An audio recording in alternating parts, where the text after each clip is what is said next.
Hi friends, welcome to Nancy Tamil channel. இன்றைக்கி பருப்பு வடை எப்படி பண்ணுறதுன்னு பார்க்கலாம். ஒரு பவுலில் அரை கப் அளவு துவரம்பருப்பு சேர்த்துருக்கேன். இதுக்கு ஒரு கப் அளவு கடலைப்பருப்பு சேர்க்குறேன். இதை 2-3 டைம் நல்லா கழுவிட்டு ஒரு 2 மணி நேரம் நல்லா ஊற வச்சு எடுத்துக்கலாம். துவரம்பருப்பு சேர்த்து பண்ணும்போது வடை நல்லா கிறிஸ்பியாக நல்லாயிருக்கும். இப்போ மிக்ஸி ஜாரில் 1 ஸ்பூன் அளவு சோம்பு, 2 காய்ந்த மிளகாய், கட்டை விரல் சைஸ் இஞ்சி கட் பண்ணி சேர்த்துட்டேன். இஞ்சி தேவைன்னா சேர்த்துக்கோங்க, இல்லாட்டி ஸ்கிப் பண்ணிக்கோங்க. அடுத்து 10 பல் பூண்டு சேர்க்குறேன். அடுத்து கட் பண்ணி வச்சா பச்சை மிளகாய் சேர்த்துருக்கேன்.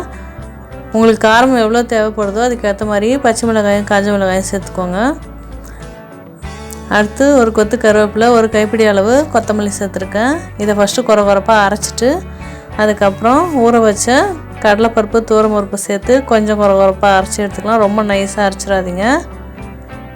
இப்போ இதில் கட் பண்ண கருவேப்பிலை, கொத்தமல்லி, ஒரு கைப்பிடி அளவு ஊற வச்ச கடலைப்பருப்பு சேர்த்துருக்கேன். அப்போ தான் சாப்பிடும்போது டேஸ்ட் ரொம்ப கிறிஸ்பியாக நல்லாயிருக்கும்.